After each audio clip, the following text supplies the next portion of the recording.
Γεια σας. Οι Πανελλαδικές 2026 ολοκληρώθηκαν και πλέον έχουμε και τα αποτελέσματα. Άρα, με πραγματικά δεδομένα πλέον τα αποτελέσματα, αλλά και τη στατιστική των 4 τελευταίων ετών, θα προσπαθήσουμε να επικαιροποιήσουμε πολύ πιο ρεαλιστικά πλέον τις εκτιμήσεις μας για τη διακύμανση των βάσεων για την φετινή χρονιά. Πάμε λοιπόν γρήγορα να δούμε πώς έχουν τα πράγματα όσον αφορά τα μαθήματα, τη διακύμανση και την κατανομή των βαθμολογιών. Ξεκινάμε με το μάθημα της γλώσσας λογοτεχνίας στο πρώτο επιστημονικό πεδίο. Παρατηρούμε μια σύνηθη συμπεριφορά στο μάθημα, κανονική κατανομή, με μια ελαφρά ίσως βελτίωση όσον αφορά τις υψηλές βαθμολογίες, όχι όμως κάτι αξιολόγου. Πάμε στα αρχαία, είμαστε πάντοτε στο πρώτο επιστημονικό πεδίο. Στα αρχαία, από ό,τι αποδείχθηκε, οι υποψήφοι δυσκολεύτηκαν. Έχουμε επιδείνωση της κατάστασης, της ήδη επιβαρημένης κατάστασης, που σημαίνει βαθμολογίες πάνω από 15, ίσως και βαθμολογίες και πάνω από 14 είναι αξιολογότατες βαθμολογίες. Ακόμα και τα διψήφια νούμερα, όπως βλέπετε, δίνουν σαφές προβάδισμα. Προχωράμε. Στα λατινικά δεν έχουμε κάποια αλλαγή, είναι όπως τα είχαμε προβλέψει, κανονική κατανομή, ίδια η κατανομή μάλλον, όπως και το προηγούμενο έτος, σχεδόν απόλυτα ίδια.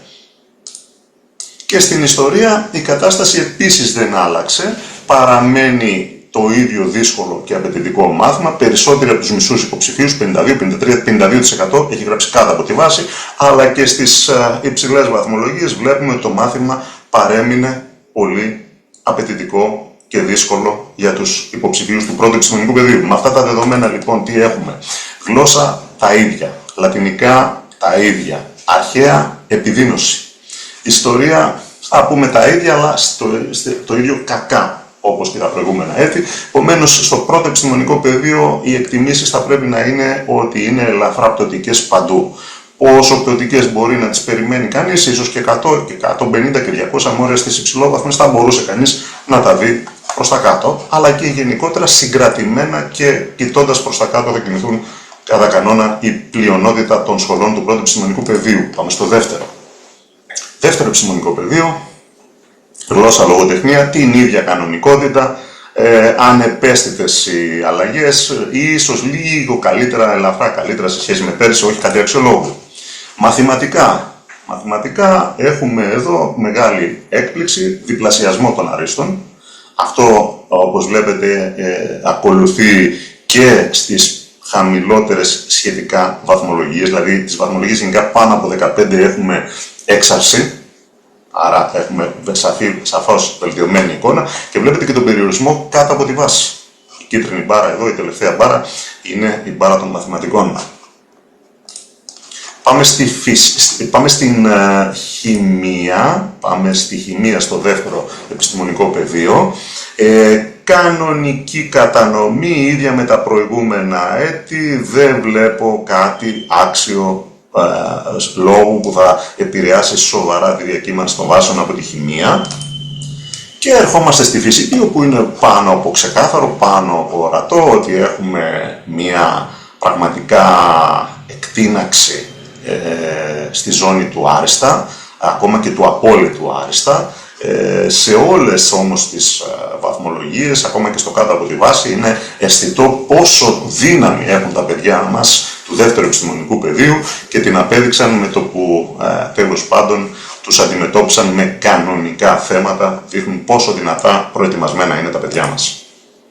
Αυτό τι σημαίνει για το δεύτερο επιστημονικό πεδίο? Γλώσσα και χημεία, ας πάμε ότι είναι σταθερά όπως τα προηγούμενα έτη, μαθηματικά είναι σαφώς βελτιωμένα, φυσική πολύ βελτιωμένα, οπότε τι να περιμένει κανείς εδώ? Είναι πάνω από ξεκάθαρο το δεύτερο επιστημονικό πεδίο, από τα χαμηλά μέχρι τα ψηλά θα κινηθεί ανωδικά, έντονα ανωδικά.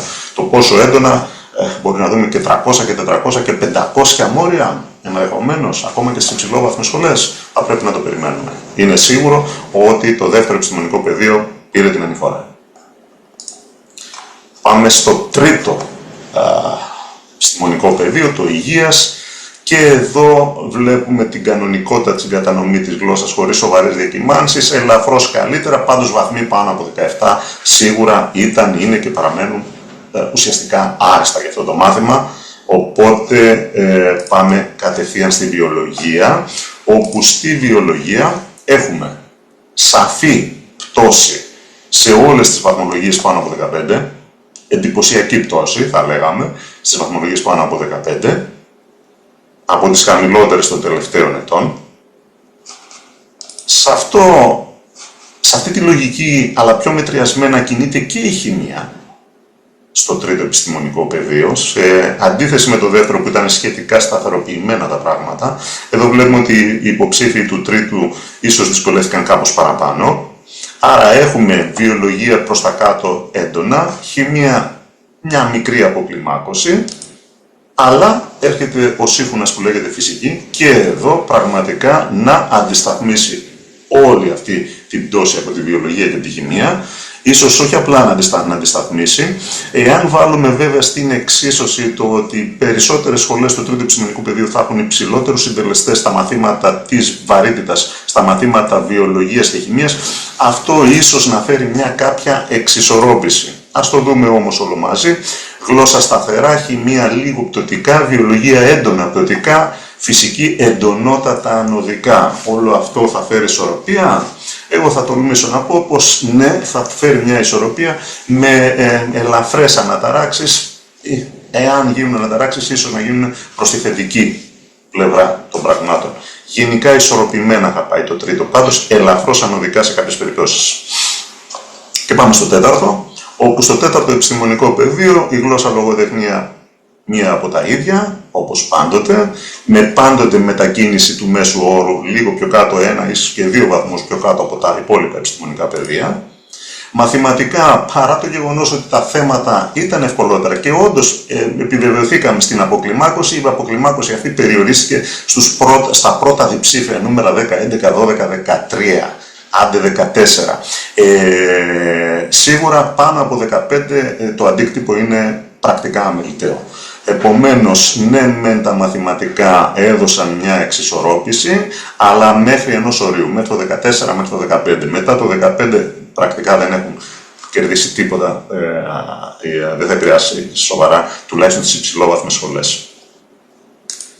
Η πληροφορική στον αντίποδα έρχεται να συνεχίσει αυτή την αποκλιμάκωση που λέγαμε και είχαμε προβλέψει σε κάποιο βαθμό, άρα τα αποτελέσματα οδηγούν σε κάποια ακόμα πιο συγκρατημένη κατάσταση όσον αφορά την πληροφορική και έρχεται ο αντίστροφος σύμφωνας της φυσικής, αυτός της οικονομίας, ακολουθεί την πολύ πιο έντονα ακόμα και την κατάσταση της βιολογίας. Βλέπουμε σαφέστατη αποκλιμάκωση παντού, εντονότατη και μάλιστα σε ένα πολύ κρίσιμο μάθημα από άποψη συντελεστή βαρύτητας στις περισσότερες των σχολών, σε πολλές από τέλος πάντων από αυτές τις σχολές του τέταρτου επιστημονικού πεδίου. Και μάλιστα βλέπουμε ότι αυτό έχει αντίκτυπο και στο κάτω από τη βάση. Άρα ένα παραδοσιακά ευνοϊκό μάθημα εφέτος ήρθε να κινηθεί παντελώς αντίστροφα από τις παραδοσιακές προσδοκίες των υποψηφίων. Πάμε λοιπόν να δούμε τι μπορούμε να περιμένουμε στο τέταρτο. Γλώσσα στα ίδια, μαθηματικά εγώ θα έλεγα στα ίδια πάνω κάτω, πληροφορική πτωτικά σχετικά, οικονομία εντονότατα πτωτικά, άρα σε όλα τα επίπεδα στο τέταρτο επιστημονικό πεδίο θα μιλήσουμε για σαφή πτώση. Πόσο μεγάλη μπορεί να είναι τώρα αυτή η πτώση?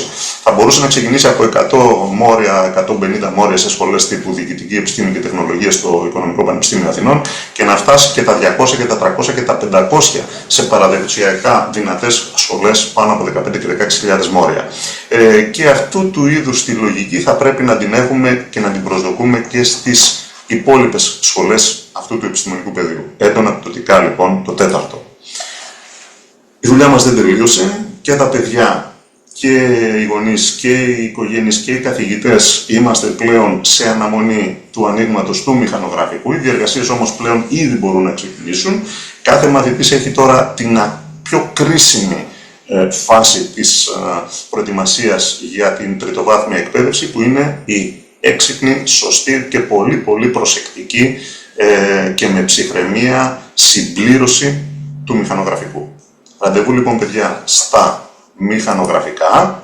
Πολλά συγχαρητήρια στην πραγματικά πολύ δυνατή και πολύ καλά μορφωμένη γενιά μας, όπως απέδειξε σε πάρα πολλές περιπτώσεις φέτος. Σας περιμένουμε άξιους επιστήμονες στην τριτοβάθμια εκπαίδευση.